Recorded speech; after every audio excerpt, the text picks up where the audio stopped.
Hi ಎಲ್ಲರಿಗೂ ನಮಸ್ಕಾರ, welcome back to my YouTube channel. ಒಂದು ಬೇಕ್ರಿನಲ್ಲಿ ಇದೀವಿ ನಾವು. ಕೇಕ ಇದು ಗೊಂಬೆದು, ಪಪ್ಪಂಗೆ ಗೊಂಬೆ ಕೊಡಿಸದ. ಇದೆಲ್ಲ ಚೀಸ್ ಕೇಕ್. ಇದು ಚೀಸ್ ಕೇಕೇನೆ, ಎಲ್ಲ ಚೀಸ್ ಕೇಕ್ ಇದೆಯಲ್ಲಪ್ಪ. ಈ ಥರ ನಾರ್ಮಲ್ ಕೇಕ್ ಇಲ್ವಾ? ಇದನ್ನೇ ಕಟ್ ಮಾಡಿಸ್ಬೋಣ ಚಿಕ್ಕದು. ತಿರಾಮಿಸು, ಬ್ಲ್ಯಾಕ್ ಫಾರೆಸ್ಟ್. ಇವತ್ತು ನನ್ನ ಹಸ್ಬೆಂಡ್ ಬರ್ಡೇ ಇದೆ. ಸೊ ನಮ್ಮ ಪಾಪು ಅವ್ರ ಪಪ್ಪನ ಬರ್ಡೇನ ಪುಟ್ಟದಾಗಿ ಒಂದು ಕೇಕ್ ತೊಗೊಂಡು ಸೆಲೆಬ್ರೇಟ್ ಮಾಡಲೇಬೇಕು ಅಂತ ಬೇಕ್ರಿ ಕರ್ಕೊಂಡ್ಬಂದಿದ್ದಾನೆ. ಇದು ಚೆನ್ನಾಗಿ ನೋಡಿ, ಇತ್ತೋಳನ ಇಲ್ಲಾಂದ್ರೆ. ಇಲ್ಲೆಲ್ಲ ಬರ್ಗರ್ ಇದೆ, non veg burger, non veg bun ಮತ್ತು pizza, hot dogs, biscuits, cookies ಇದೆ ಇಲ್ಲೆಲ್ಲ. ಬಾ, ನೀನು ಏನು ನೋಡ್ತಿದ್ಯಾ ಸನ್ಮಯ್? ಚೈನಾದ ಒಂದು ಬೇಕ್ರಿ ಯಾವ ಥರ ಇದೆ ಅಂತ ನಾನೊಂದು ಕೇಕ್ ತಗೋತಾ ಇದ್ದೀನಿ ಇವಾಗ.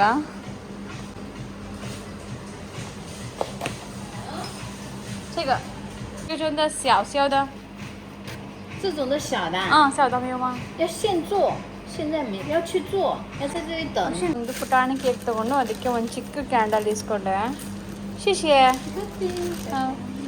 ದೊಡ್ಡ ದೊಡ್ಡ ಕ್ಯಾಂಡಲ್ ಕೇಕ್ಗಳಾಗ್ಬಿಟ್ರೆ ಖಾಲಿ ಆಗಲ್ಲ. ಸುಮ್ಮನೆ ಅದೇ ಎರಡೆರಡು ದಿನ ಮೂರು ದಿನ ಇಟ್ಕೊಂಡು ತಿನ್ನಬೇಕು. ಟೊಮೆಟೊ ಖಾಲಿ ಆಗಿಬಿಟ್ಟಿತ್ತು, ಅದಕ್ಕೆ ಇಲ್ಲೊಂದು ನಮ್ಮನೆ ಹತ್ರ ಕಮ್ಯುನಿಟಿಗೆ ಅಟ್ಯಾಚ್ ಆಗಿರೋ ಥರ ತರಕಾರಿ ಏನಿದೆ ತಗೊಳ್ಳೋಣ. ಟೊಮೆಟೊ ಕಟ್ಟಿ ಇಟ್ಟುಬಿಟ್ಟಿದ್ದಾರೆ ಅವರೇ. ಸಾಕು ಕಣಪ್ಪ, ಟೊಮೆಟೊ ಸಾಕಾ? ಎಷ್ಟು ನೋಡಿ, ಒಂದು ನಿಮಿಷ. ಅರ್ಧ ಕೆಜಿಗೆ ಎಷ್ಟು ಅರ್ಥ ಆಗ್ತಿಲ್ಲ ನನಗೆ ಅವ್ರು ಬರ್ದಿರೋದು. ತುಂಬ ಮಿಕ್ಸ್ಡಲ್ಲಿ ಬರ್ದಿರೋದು. ತಡಿ ನೋಡ್ತೀನಿ, ಬೇರೆ ಏನಾದ್ರೂ ನೋಡ್ತೀನಿ ತಡಿ. ಇನ್ನೊಂದೇನಾದ್ರು ಟೊಮೆಟೊ ತಗೊಳಕ್ ಬಂದಿರೋ ಇನ್ನೇನು ನೋಡ್ತೀಯ? ಇದೇನು ಸೊಪ್ಪಪ್ಪ ಇದು? ಎಲ್ಲ ಥರ ಸೊಪ್ಪು ತಿನ್ಬೇಕಣಪ್ಪ, ಒಳ್ಳೇದು. ಬಿಳಿಗಿಲೆ ಸೊಪ್ಪು, ಮೆಣಸಿಕಾಯಿ ಎಲ್ಲ ಅದು ಈರುಳ್ಳಿ ಗಿಡ, ಅದು ಈರುಳ್ಳಿದು ಗಿಡ. ಇದೆಲ್ಲ ನೈಟ್ ಆದರೆ ಕಡಿಮೆ ಕೊಡ್ತಾರೆ, ಮಿಕ್ಕಿದ್ರೆ. ಮಡಗು, ಅದನ್ನು ಕಿತ್ತಾಕ್ಬಿಟ್ಟಿಯಾ ನೀನು? ಮಡಗು, ಸಣ್ಣ ಇಡು. ತಗೋ ಕೊತ್ತಂಬರಿ ಸೊಪ್ಪು ತಗೊಂಡು. ನೀನು ಕೊತ್ತಂಬರಿ ಸೊಪ್ಪು ನೋಡಿ. ಇನ್ನು ಏನು ಬೇಡ, ಬ್ರೋಕ್ಲಿ ಎಲ್ಲ. ಇನ್ನು ನಾಳೆಗೆ ಟೊಮೆಟೊ ಒಂದೇ ಖಾಲಿ ಇದ್ದಿದ್ದು ಸ್ವಲ್ಪ, ಟೊಮೆಟೊ ತೊಗೊಂಡಿದ್ದೀನಿ. 4 ಅಂಗಡಿ ಇಟ್ಟಿದ್ದಾರೆ ಇದಕ್ಕೆ. ಟೊಮೆಟೊ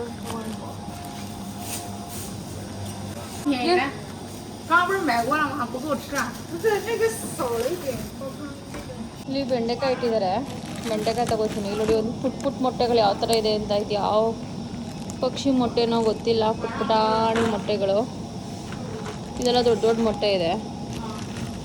ಇಲ್ಲಿ ಬೆಂಡೆಕಾಯಿ ತಗೋತಾ ಇದ್ದೀನಿ. ಕಡಿಮೆ ಹಾಕಿದ್ದಾರೆ ಇಲ್ಲಿ.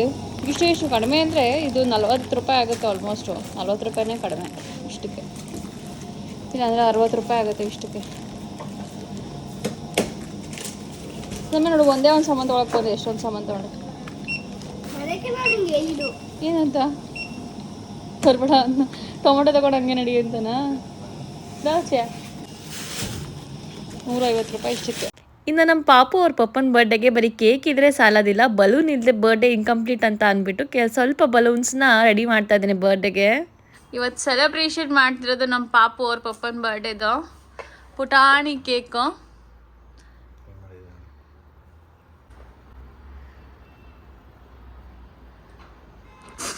ತಪ್ಪಾಕಿನ್ನ ಸಾರಿ. ಈ ಬಲೂನ್ಸ್ ಎಲ್ಲ ಅವನೇ ಹಾಕಿರೋದು, ಸನ್ಮಯ್.